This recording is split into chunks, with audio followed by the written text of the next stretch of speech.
Think New Mexico has chosen capital outlay reform as its major issue this year. What is it that you think is wrong with the way that we fund roads and bridges and dams? The problem is that we have a very hyper-political system. We're the only state in the country that divides the money up based on a political formula. And what we'd like to see happen is to move to a more transparent, merit-based system where the money goes to the projects that are the most urgently needed. The other major problem, which many people have chronicled, is that so much of the money that's appropriated, because there's no planning or priorities or objective criteria, doesn't get spent.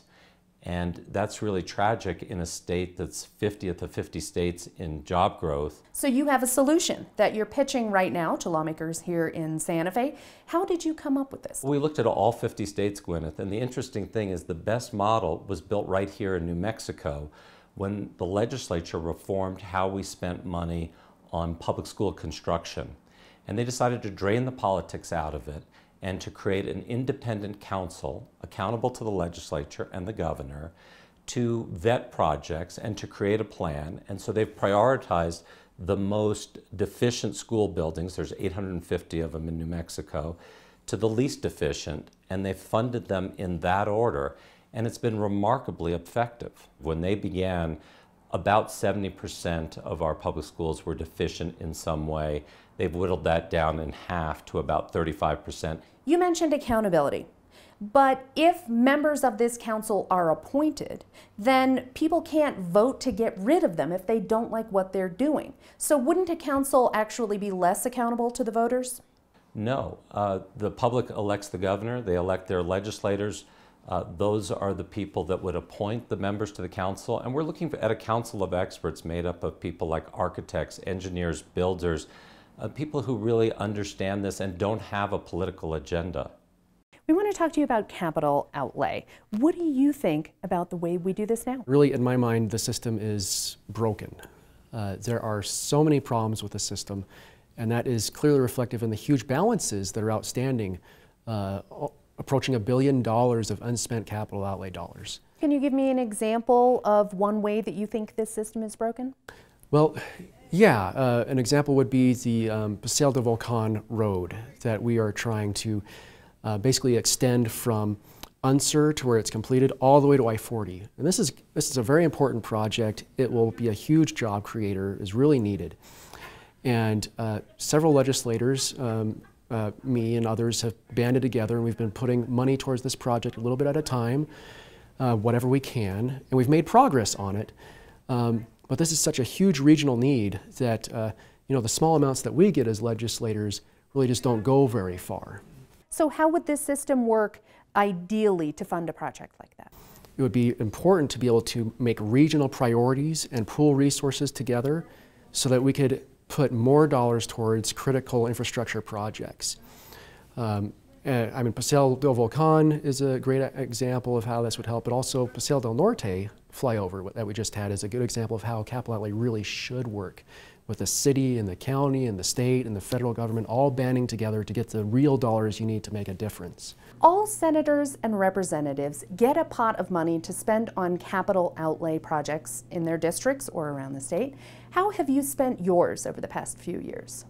I have a formula. 40% goes to the University of New Mexico, 40% goes in equal amounts to all of my local public schools, and the other 20% go to projects that are in the neighborhoods, street projects, library projects, improvements to Nob Hill, and those kinds of things. But isn't that money supposed to be spent on bigger projects like roads and bridges and water treatment plants? No, it's not only supposed to be for that. That is part of it. The big issue about capital outlay in New Mexico is we're underfunding it in a really inappropriate way. This big pot of money ends up being divided among about 1,500 different projects. And that ends up meaning that some of them just don't get enough money to be funded individually. Well, I appreciate the critics saying that, but the critics just will not acknowledge the desperate needs that I have in my neighborhood, that the university has that I'm fulfilling. And if you don't acknowledge the little needs, then why should we trust somebody with the big needs? It just doesn't work that way. I know what's going on in my neighborhood. I know the desperate needs my local schools have, and I try to fulfill them the best I can. What good is it to have a school that doesn't have computers? Because my schools aren't getting computers unless I give them to them. So it's not just that we need to fulfill the big projects, which we're not doing. We aren't stepping up to the plate and appropriating enough money for capital outlay to do those big projects. I can't have confidence in a different system if we're not fulfilling the needs we have now. But some people say there ends up being money left on the table because we're not prioritizing projects and funding them efficiently. This year, there's about $300 million in unspent funds from projects that were allocated over the past 4 years. What you've brought up is a different problem.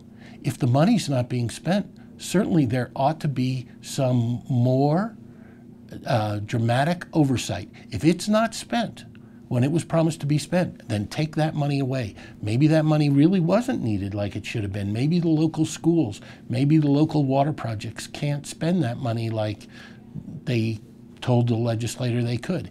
Then that money could be taken away and put back into the pot for the next year. There are several proposals out there right now looking at fixing this issue in some different ways. What do you think of those? So I do like a lot of the things that the Think New Mexico proposal does, is it does address some of the issues that we see with the small pots of money and projects that haven't been well vetted. There are two more areas that I really think we need to focus on that I haven't seen much discussion about. One is the process from when the ink dries on the governor's signature on the capital outlay bill to when we actually get dollars in the ground. 18 months is the best you can hope for. And so we clearly have not just a bunch of red tape, we've got mounds of red tape that we need to, it really should, in my mind, be 6 months, maybe 9 months at the most, right? This money needs to be out there. Another is, we do this interesting thing in our state where we have basically the capital outlay dollars all come from one source. It's severance taxes that are paid for mineral extraction and oil and gas industry. We take all that money and we spread it out amongst a couple different organizations, all with their own leaders and chiefs.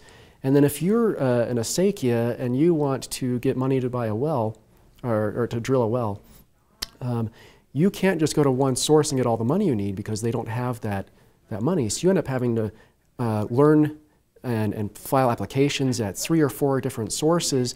And just the amount of time that it takes for these volunteers who are not in sophisticated cities like Albuquerque, it's just a complete disaster trying to find, you basically start with one pot, spread it out among 24, and then you have to spread it back down again.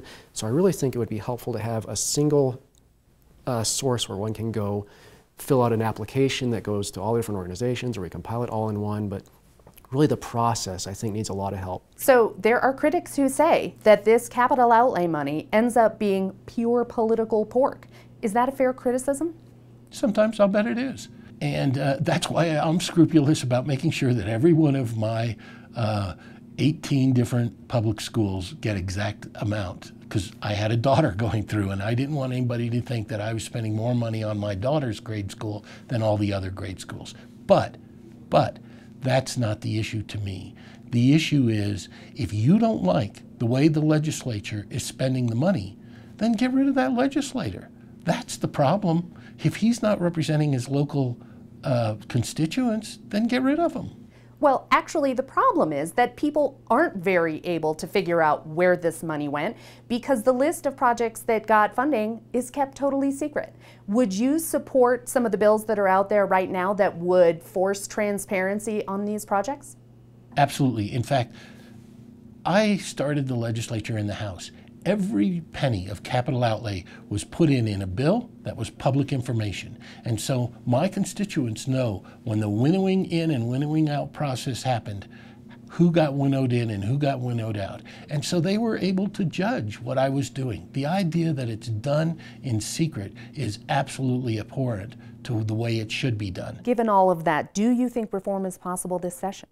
That's a great question, and I'm not sure about that. It's an election year, and a lot of folks really feel that they're reelected based off of how they allocate capital outlay dollars, and they want to go home to their constituents and say, look what I did for you.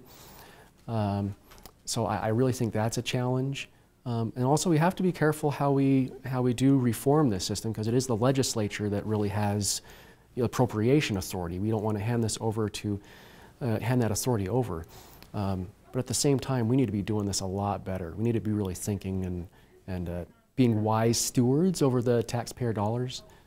So how is it that you're going to persuade senators and Republicans that they should give up the system they have now and cede that control to some sort of council? In many cases, legislators are worried that their districts won't receive as much money, and they tend to be in the more rural districts.